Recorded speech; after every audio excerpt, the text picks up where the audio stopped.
Welcome, everybody. Welcome to Market Minds Podcast. I am Charles Moon, the disciple of trend, once again stepping in for the great Scott Bauer. Today, folks, a bit of a topsy-turvy market, to say the least. Certainly, we were looking very bullish early on, and that was going to be a pretty strong topic today. If we could get this strong, broad market rally, we're going to be in a really good position when energy is rallying and tech is going to be rallying, and ultimately just everything is trying to move up versus down. But currently, right now, the market is down 325 points in the Dow, minus 95 in the NASDAQ. S&P 500, which was fighting so hard to get positive, is now down 30. The Russell's down 18. The VIX, not VIX futures, but the VIX has now spiked above 20. VIX futures pushing on the 21 threshold. We need to keep an eye on crude. Crude is up a whopping 5% today. Energy stocks taking the lead. The NASDAQ here, the Qs in particular, we're just trying to defend the lows. We just made new lows for the day, so we're going to see a bit of a leak. Robert, just a little too early, but we'll have the giveaway here later in just a bit. So what should we focus on? Well, the comments earlier from POTUS Biden, it really shook up the markets. He had said that he was discussing with Israel about striking Iran oil facilities. He was just asked a little bit ago if he would support Israel striking Iran's oil facilities. His quote was, "We're discussing that. I think that would be a little..." Anyways, and he kind of just left it off from there. He did add that nothing will happen today. We're the markets are clearly in a very reactive position. As we look, this is the thing. If we see VIX spiking and crude spiking, and now all of a sudden gold is catching a bid, this is very problematic for the rest of the markets. The rest of the markets are going to be going a little bit risk off because people are obviously concerned that the United States is going to be drawn into this Middle East conflict more than they already have. And then, of course, what happens? Well, everything goes risk off, and then people are going to be piling in, and they're going to be more focused on sector demand. So, early this morning, it was the Chinese stocks. Those were catching a bid after they gapped open down, and crude and energy plays have been really able to sustain and continue their rally. So,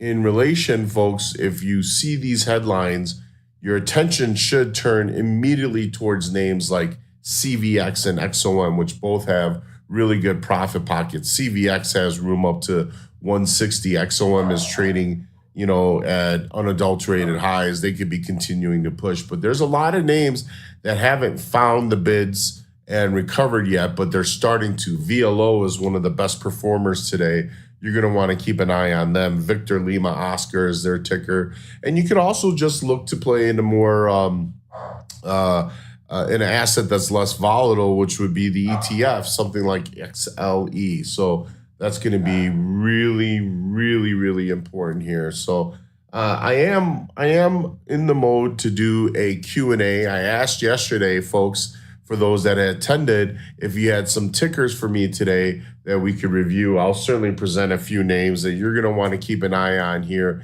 in the near term for both short-term breakouts and broad market recoveries. That's going to be really important.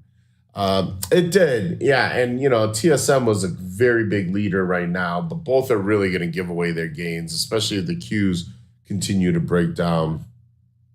Francisco, I am appreciative that you are, I don't know what happened to the chat. I'm appreciative that you're tuning in. It just shows people's dedication to their craft and also, of course, their trading accounts.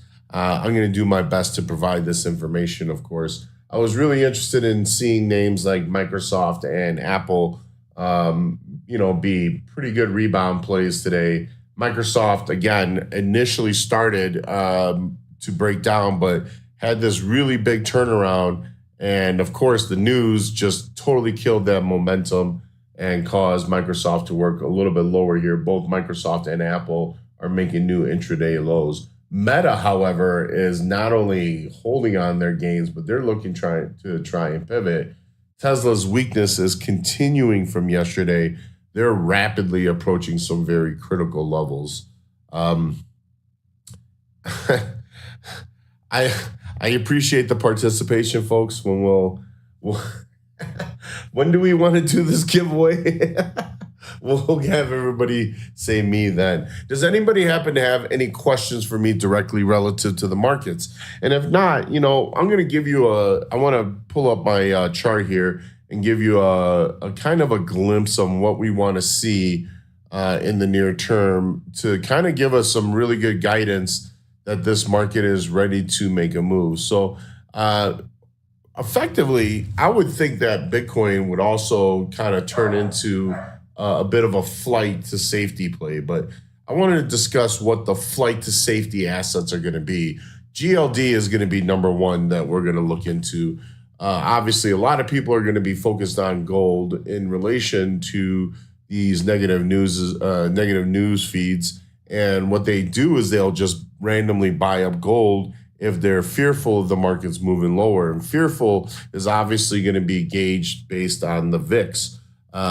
That would also lead to some very risky assets. I am not advocating for anybody to buy these assets, but if you look at products like outside of the VIX, you're going to look at UVXY, Uniform Victor X-Ray Yankee, which is actually propping up and finding some technical support. So they're actually showcasing a bit of bullish behavior here, recapturing and finding acceptance above the 50 SMA. You could also look at another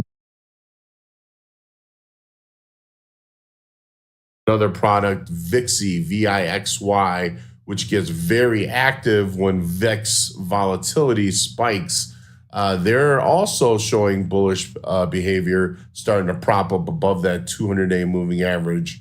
And also VXX, which is a ETN. And again, they're not necessarily going to be significant movers, only when the VIX starts getting a bit crazy, right? And this is also, again, showing bullish behavior as it is starting to anchor itself above the 200-day moving average. So that's going to be super important. Also, when we want to look at flight to safety outside of gold and the VIX products, look at the longer dated assets such as TLT. TLT is at a pretty significant pricing level, a level of demand. There's a gap fill right here, right around this 96 half price. It's holding up very nicely at the linear regression mean, and that's an important asset because the last time it touched this level, you could see that it ended up bouncing all the way back to 99s. It did get shut down at the 50 SMA and gap down, but that's because the market started looking pretty bullish. But, again, these are, kind of those flight to safety products that people are going to turn to when obviously the market is very reactive and acting volatile, especially to news and conflict. But one of the things that I want to really give us an idea of what to look for if we're going to get in this kind of mode where the market is getting into this broad sweep and rally.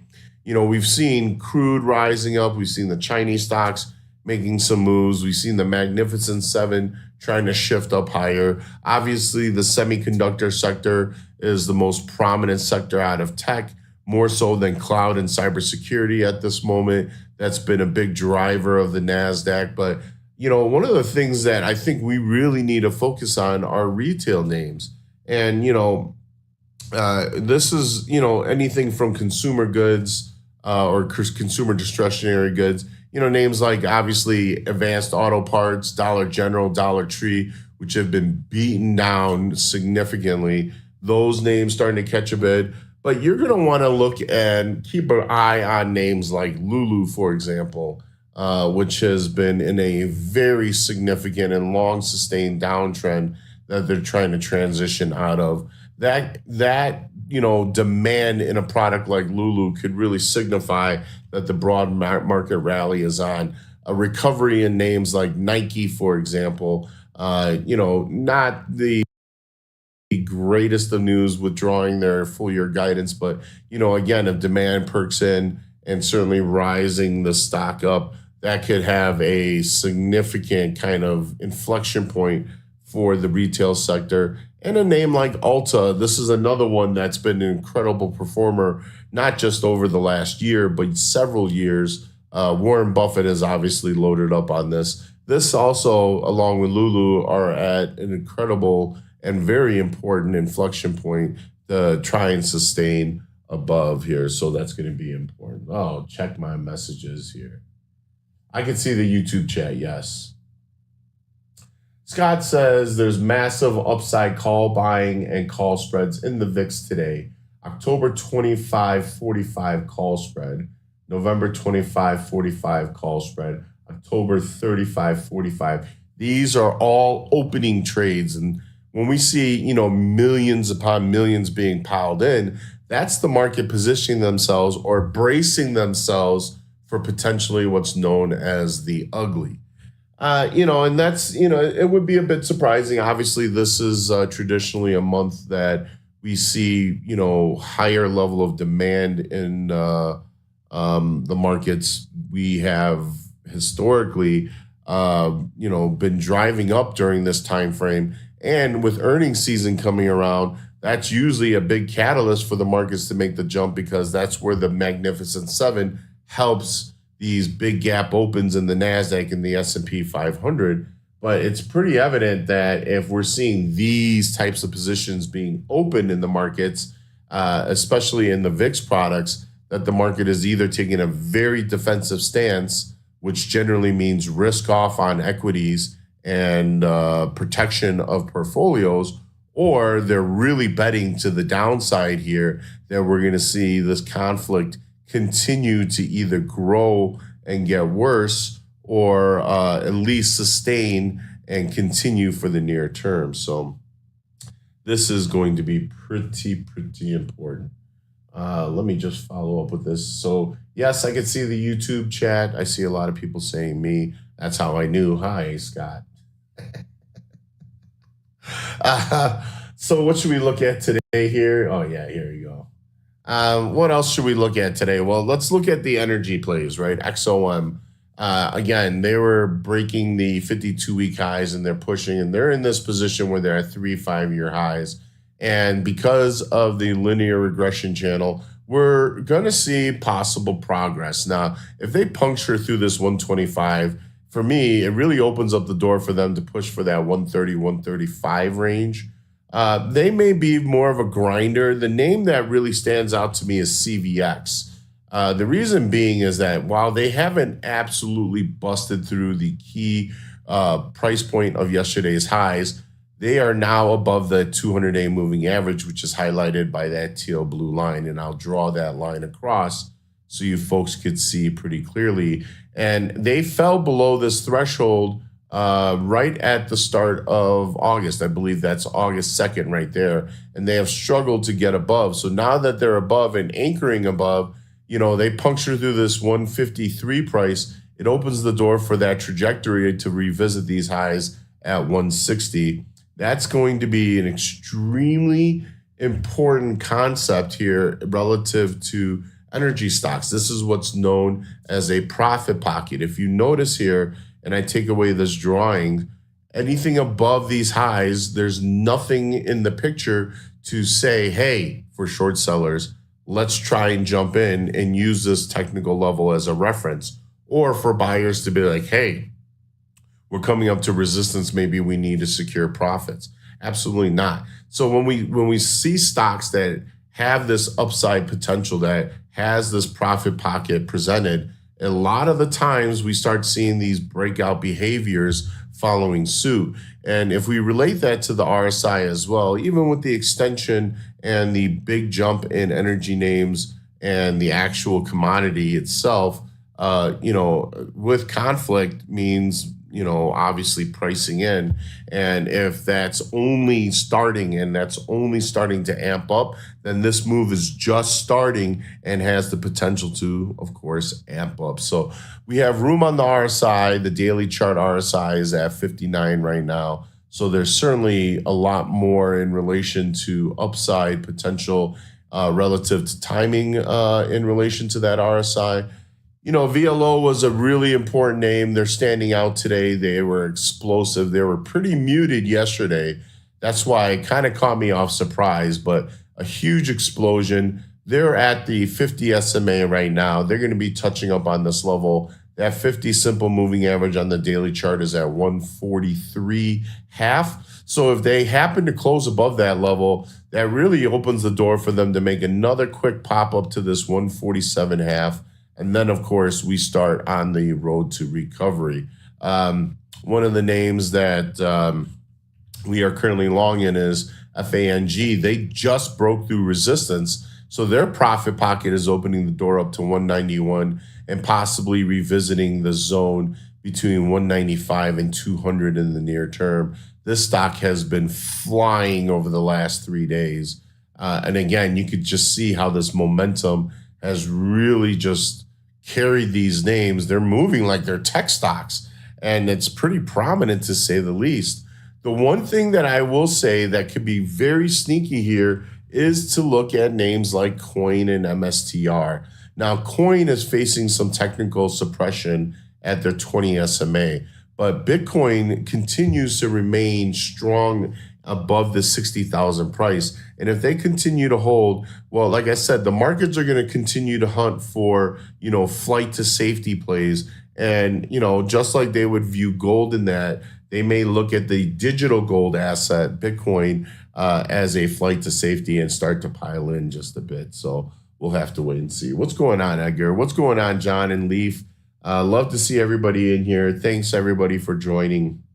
And again, if you have stocks of interest, I would certainly be more than happy to discuss kind of some trade ideas. I would continue, just like I mentioned yesterday, to keep an eye on Microsoft. They just slipped as of right now below that 200 SMA. But, like I said, they slipped slightly before, below that level before, and was aggressively bought up. The question here is tomorrow.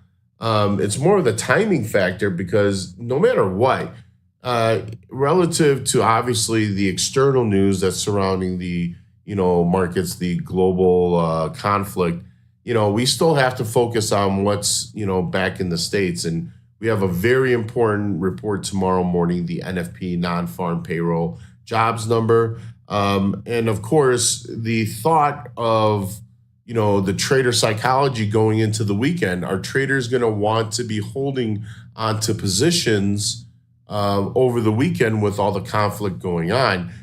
Generally speaking, historically speaking, we usually tend to see a bit of an unravel. But since the market has been, going down, does that mean that's the Chinese stocks that's been on this really significant rally this week? The energy stocks, are those the ones that are going to be risk off? That's going to be a really interesting kind of component that we're going to have to look into tomorrow. RTX, it wouldn't surprise me to see the defensive names start to move today as well on this. RTX is actually pretty weak. We're looking to see if they could rebound. LMT right now is just kind of holding steady.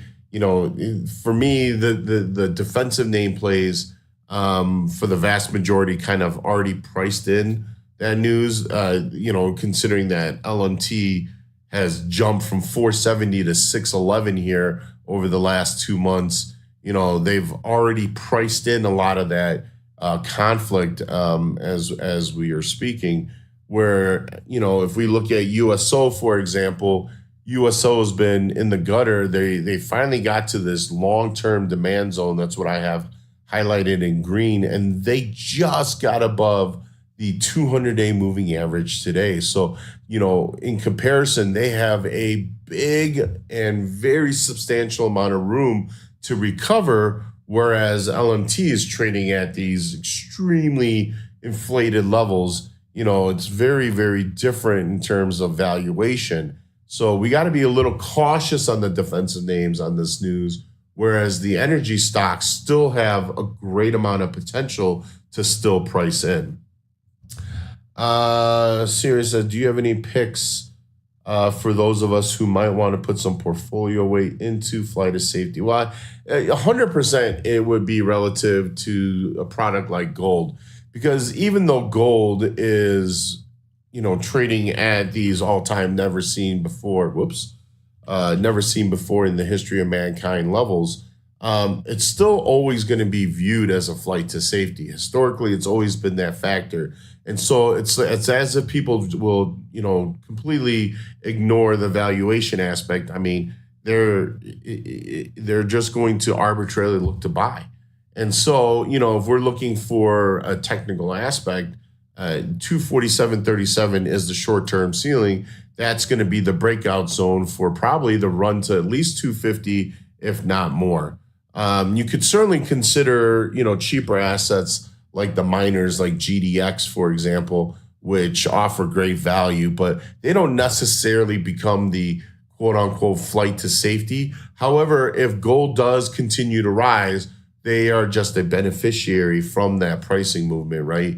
It's something that's just going to naturally, with the flows of the market, find some demand, and that could certainly be something to look into.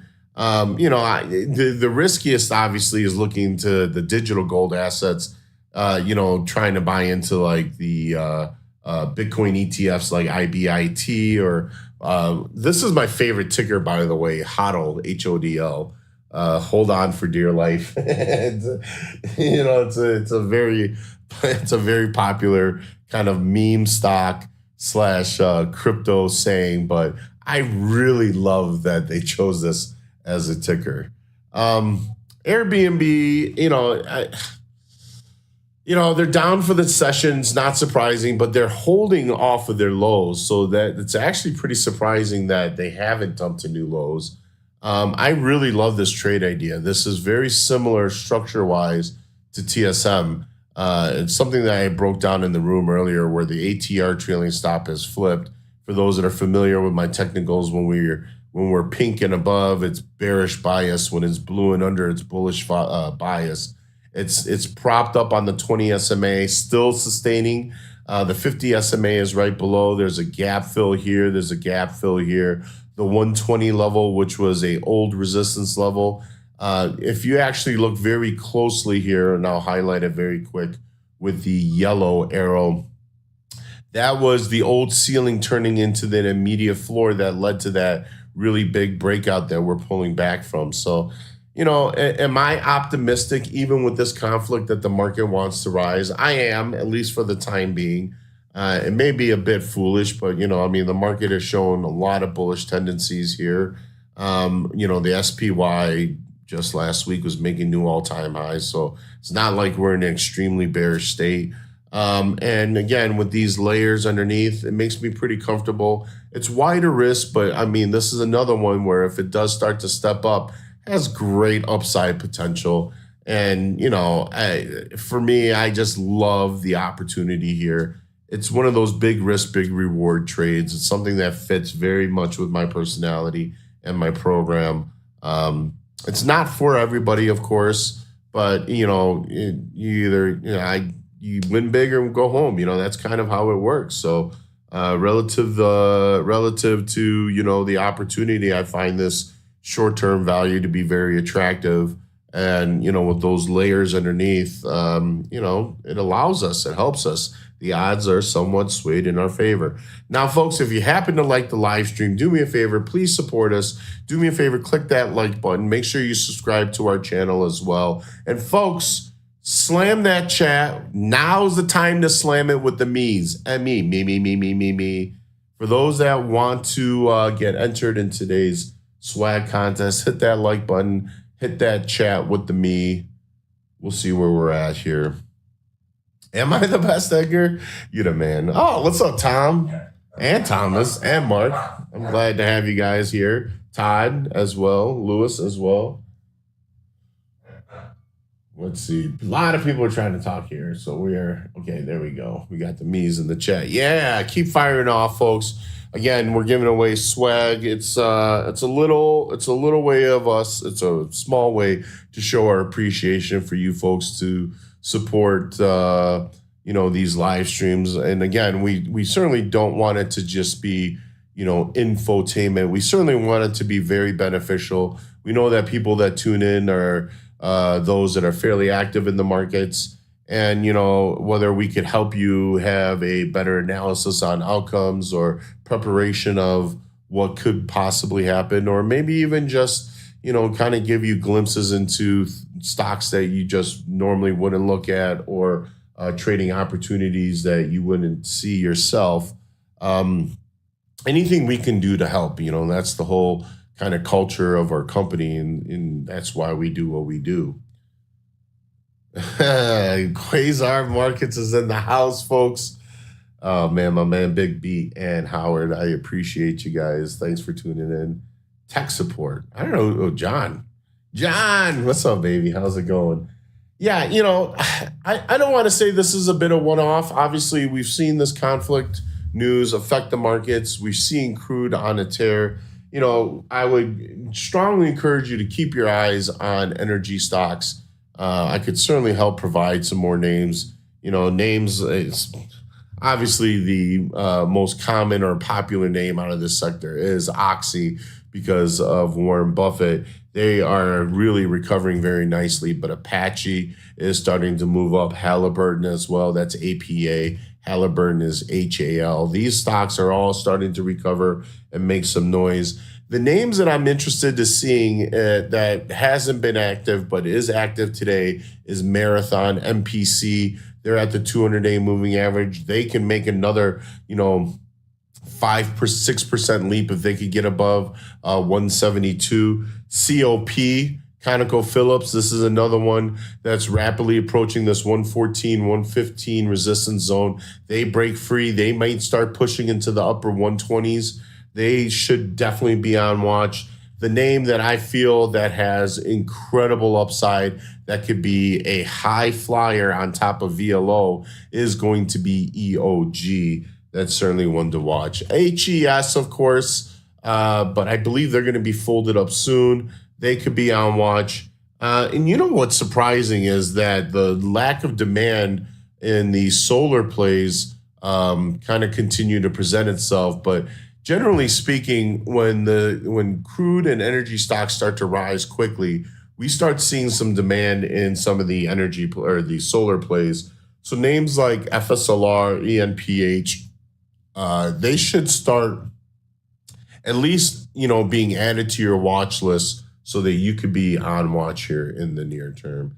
Yeah, Derek, I just kind of went over that with the defensive names. I feel a lot of that is priced in because they're at extremely elevated bullish levels, right? Look, getting back to LMT, it's not like LMT is being traded at 52-week lows like a lot of these energy stocks where LMT has already made such a significant move. So, for me, they're less likely to get the market demand, right, that we would see in relation to like the energy stocks, which have really big upside and lots of meat left on the bone.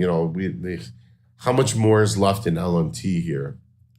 EOG, Echo Oscar Golf. Big fan of AMAT still. I don't know if I didn't see them earlier, but I don't know if they were able to hold. Yeah, they're still holding above the 50 SMA. They're just kind of fighting it back and forth here.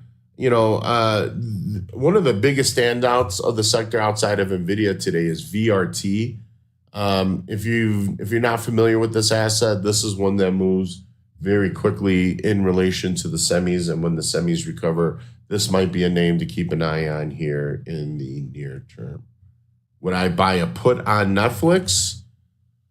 No, I wouldn't do it necessarily just yet. If you see this little gray line, you can see how, every time they've touched it here in the last 2 weeks, they've used that to prop up. So I'd say if it gets below 699, That opens the door to 673, especially if they close below that threshold. That'll give you a lot more verification that we're seeing that weakness.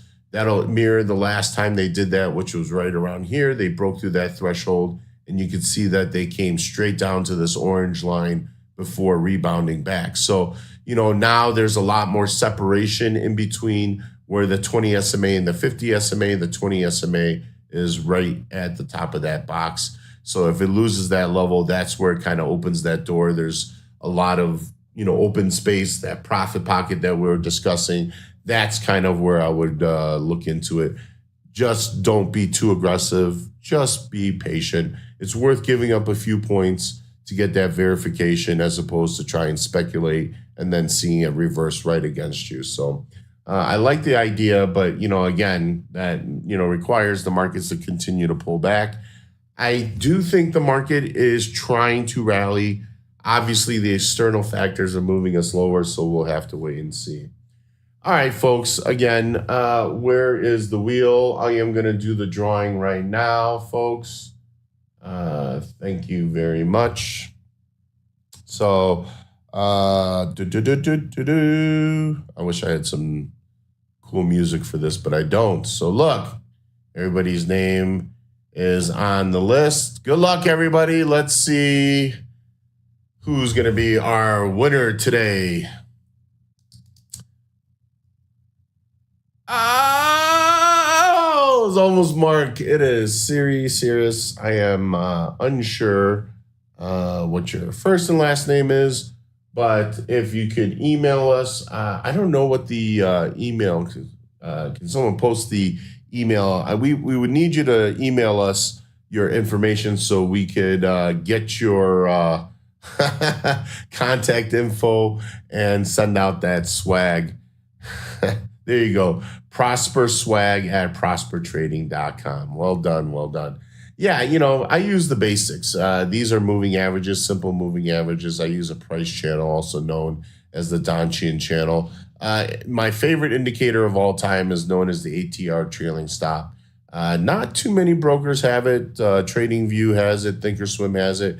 Listen, if you could get it, 100%. Most of these are just simple moving averages.